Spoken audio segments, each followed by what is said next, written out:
dikasihi Tuhan Yesus Kristus, mari sekarang kita menerima Injil Tuhan Yesus Kristus. Dan pagi ini kita akan memperhatikan kesaksian kitab Injil Matius pasal 14 ayat 22 sampai dengan 33. Kitab Injil Matius pasal 14 ayat 22 sampai dengan 33. Sesudah itu, Yesus segera memerintahkan murid-muridnya naik ke perahu dan mendahuluinya ke seberang. Sementara itu ia menyuruh orang banyak pulang, dan setelah orang banyak itu disuruhnya pulang, Yesus naik ke atas bukit untuk berdoa seorang diri. Ketika hari sudah malam, ia sendirian di situ. Perahu murid-muridnya sudah beberapa mil jauhnya dari pantai dan diombang-ambingkan gelombang karena angin sakal. Kira-kira jam 3 malam, datanglah Yesus kepada mereka berjalan di atas air. Ketika murid-muridnya melihat dia berjalan di atas air, mereka terkejut dan berseru, "Itu hantu!" Lalu berteriak-teriak karena takut. Tetapi segera Yesus berkata kepada mereka, "Tenanglah, aku ini, jangan takut." Lalu Petrus berseru dan menjawab dia, "Tuhan, apabila engkau itu, suruhlah aku datang kepadamu berjalan di atas air." Kata Yesus, "Datanglah." Maka Petrus turun dari perahu dan berjalan di atas air mendapatkan Yesus. Tetapi ketika dirasanya tiupan angin, takutlah ia dan mulai tenggelam, lalu berteriak, "Tuhan, tolonglah aku." Segera Yesus mengulurkan tangannya, memegang dia dan berkata, "Hai orang yang kurang percaya, mengapa engkau bimbang?" Lalu mereka naik ke perahu dan angin pun redalah. Dan orang-orang yang ada di perahu menyembah dia, katanya, "Sesungguhnya engkau anak Allah." Demikianlah saudara sekalian, kitab Injil Matius pasal 14 ayat 22 sampai dengan 33. Yang berbahagia ialah mereka yang mendengarkan sabda Tuhan dan yang memeliharanya dalam hidupnya. Haleluya.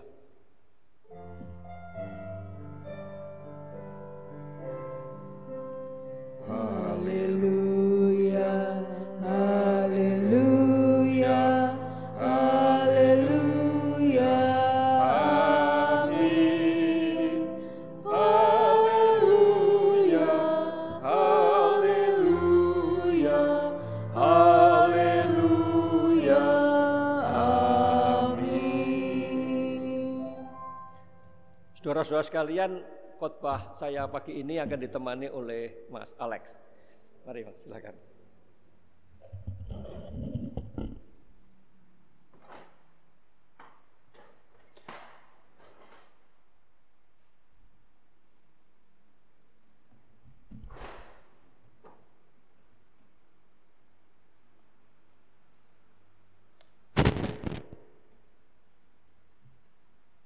Ya, saudara-saudara sekalian, kitab Injil Matius pasal 14 ayat 22 sampai dengan 23 ini tadi mengisahkan tentang alam. Alam yang ternyata mempunyai kekuatan dahsyat sehingga bisa mengancam hidup manusia.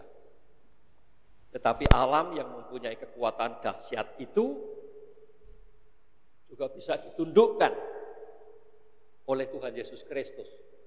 Sehingga angin sakal yang mengancam para murid diredakan, para murid selamat, bahkan Petrus diperkenankan mengicipi atau merasakan bagaimana menundukkan alam berjalan di atas air.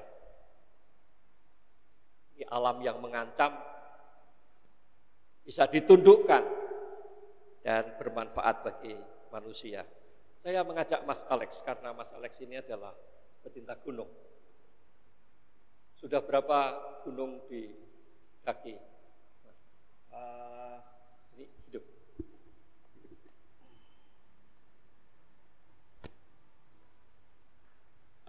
Di Jawa dan luar Jawa kira-kira 40. 40 gunung sudah didaki. Ya, dengan 270 pendakian kemarin. 270 kali mendaki. Ya, tadi saya menyatakan bahwa alam itu memang juga mempunyai kekuatan dahsyat yang bisa mengancam. Laut mengancam. Pengalaman Mas Alek, apakah di gunung juga mengancam? Gunung itu ibaratnya pembunuh yang pura-pura tidur. Jadi dia punya banyak cara untuk membunuh yang kalau kita pada ketinggian 3000 itu salah satu pembunuh utamanya namanya hipotermia. Kemudian selain Karena di sana lapisan oksigennya sedikit ya. Ya kurang, dibarengi suhunya juga sangat dingin. Kemudian ini gas beracun terutama untuk gunung berapi kayak misalnya Sindoro itu sekitar jam 12 siang itu saatnya dia mengeluarkan gas yang mengandung racun. Kalau Merapi sekitar jam 6 pagi. Nah, setiap gunung kan beda-beda mekanismenya. Ini yang sering gagal dipahami oleh para pendaki remaja sekarang ini. Jadi kecuali ancaman hipotermia itu, apakah ada? Iya, gas beracun. Kemudian kalau kemarin dari Lawu itu kesombongan. Jadi kesombongan pendakinya. Jadi banyak diingatkan, kadang-kadang meremehkan. Seperti misalnya ini, di Lawu itu ada larangan untuk pendaki wanita yang sedang berhalangan, sedang untuk naik. Orang segera berpikir, itu kan tahayul, itu kan hantu. Bukan, tetapi bau amis itu juga mengundang binatang. Misalnya seperti itu. Ini kita nggak usah bicara yang tidak kelihatan, yang kelihatan saja. Gitu. Jadi pembunuhnya ya minoritas itu binatang. Binatang itu mungkin terjadi di Kerinci ya. Ada banyak harimau di sana. Ya. Ya, tapi dari pengalaman 270 pendakian itu berarti sebenarnya meskipun gunung itu berpotensi mengancam manusia, siapapun juga yang mendaki, itu bisa ditundukkan.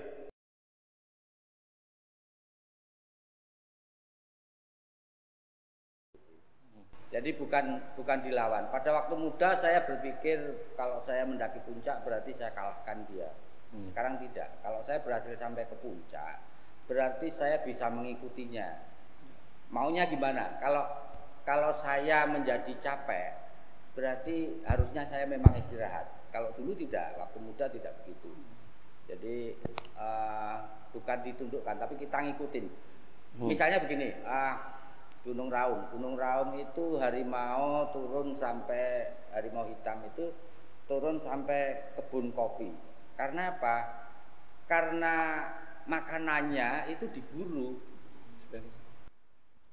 Jadi macan kumbang ini kan makanannya monyet, kijang, kadang babi hutan. Nah ini diburu sama penduduk. Nah kalau diburu kan dia akan turun untuk mencari kemungkinan misalnya ternak dan sebagainya.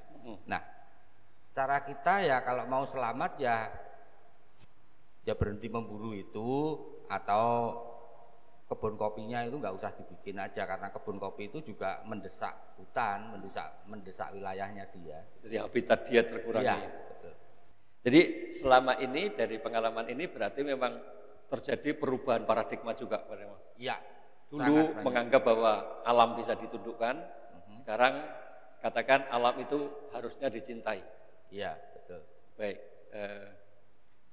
Pengalaman pertama dulu, jadi paradigma dulu ketika masih muda merasa hebat, kemudian menundukkan alam. Bagaimana itu? Apa bisa Itu iya ya. Saya ingat saya pertama kali jadi pendaki gunung itu karena temen kos. Ya salah saya juga sih. Jadi saya memandang itu karena kebetulan badannya memang tinggi besar dan saya kan memang kecil. Dan diam-diam mungkin ya saya mengidolakan orang-orang yang tinggi besar dan kelihatan gagah. Pada tahun 80-an itu kalau orang dengar hobi kayak terjun payung, mendaki gunung, terus arung jeram itu jenis orang-orang gila yang sangar-sangar. Nah justru karena saya kecil mungkin saya pengen mengidentifikasikan diri seperti mereka ini, para penggemar olahraga ekstrim. Jadi yang saya cari sebenarnya semacam kegagahan atau wah. Nah kemudian sampai di gunung saya dengar bahwa ini ada bunga lambang cinta abadi. Nah sudah saya ambil bunga edelweiss itu untuk saya tebarkan kayak ini loh, kayak penjala ikan itu. Kalau saya sama cewek ini ditolak, kemudian saya cari cewek lain bawa kembang, saya ceritakan bahwa untuk sampai ke sini perjuangan saya luar biasa. Jadi begitulah juga cintaku kan begitu. Padahal sebenarnya kita nggak peduli siapa yang menerima kan jalan kan begitu. Nah proses berjalan, waktu berjalan, kemudian saya merasa this is stupid gitu. Ini tolol gitu. Artinya dari sekian puluh wanita yang saya kasih kembang ternyata hampir semuanya kan itu menjadi mengalami janur melengkung sama orang lain. Jadi ngapain saya sampai ke jurang-jurang untuk mereka. Jadi ada perubahan-perubahan nilai itu. Kemudian yang juga banyak ini merubah karakter saya mungkin ketika satu teman saya harus mati, saya tungguin sampai 14 hari kan saya berada di hutan itu. Satu meninggal di depan saya, satu hilang di telan rimba. Dan dalam percakapan itu banyak hal yang kemudian merubah karakter saya. Misalnya dia bercerita bahwa gunung inilah, Gunung Slamet itu loh, gunung inilah yang memang gunung tertinggi yang ingin saya daki. Dan kebanyakan teman-teman itu yang meninggal itu memang meninggal di gunung cita-citanya.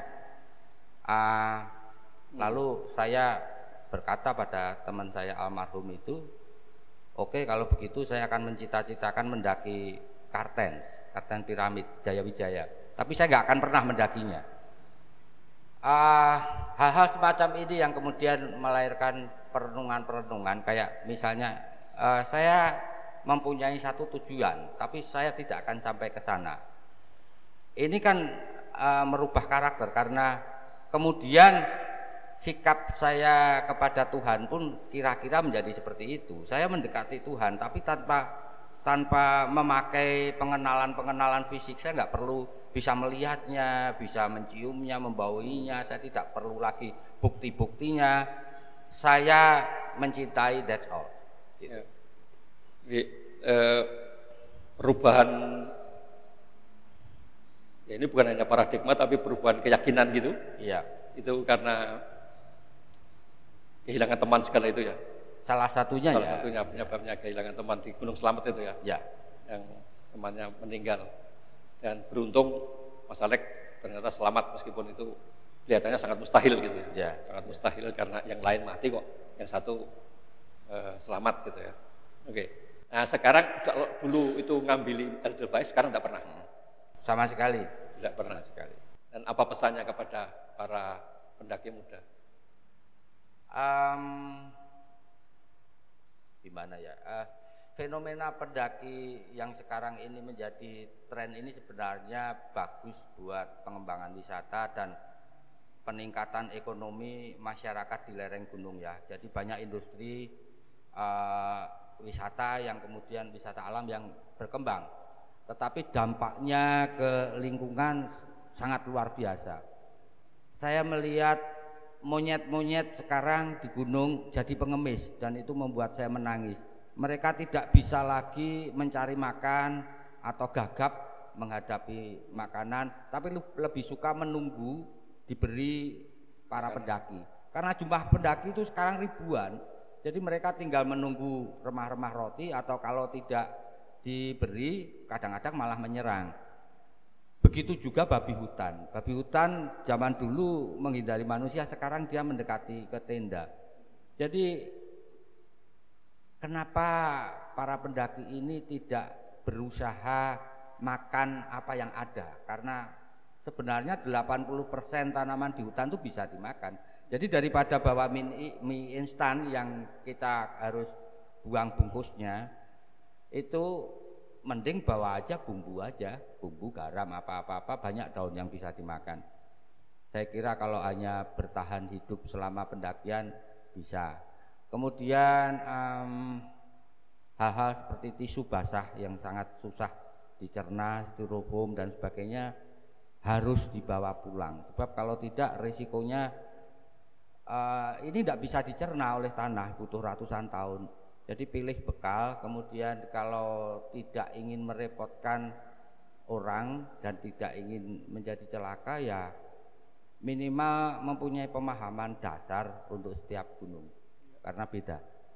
Ya, jadi itu berarti memang yang sering terjadi sekarang, para pendaki itu seperti Mas Alek dulu ya, lebih mencari kebanggaan diri bahwa saya pernah ke sana, tetapi tidak ada cinta kepada gunung, ya, kepada alam yang ada di situ. Bahkan merusak juga merusak juga keharmonisan, ya, betul, hidup antar komponen alam ya. Ya. Hingga monyet tidak bisa mencari makan sendiri, tapi lebih menunggu kalau diberi dan sebagainya, ya, itu ya. Ya. Itu sayang sekali kalau begitu ya. Ya. Nah, saudara sekalian, saya kira memang ini juga panggilan kita ya. Mencintai alam memang serius, dan itu berarti harus melawan diri kita sendiri. Ada kesenangan dengan bunga Edelweiss, bunga yang tidak bisa rontok itu katanya ya, yang kekal ya. Tapi lebih baik memotret saja, kemudian menikmati fotonya, daripada kita memetik dan membawa pulang. Dan itu juga yang sering terjadi, coret-coret ya. Dan itu juga keegoisan diri. Nah, bukan hanya di dalam kehidupan kita sehari-hari, kita punya nenek moyang pelaut, dan kisah Matius pasal 14 ayat 22 sampai 33 tadi tentang laut. Tetapi kita juga mendapat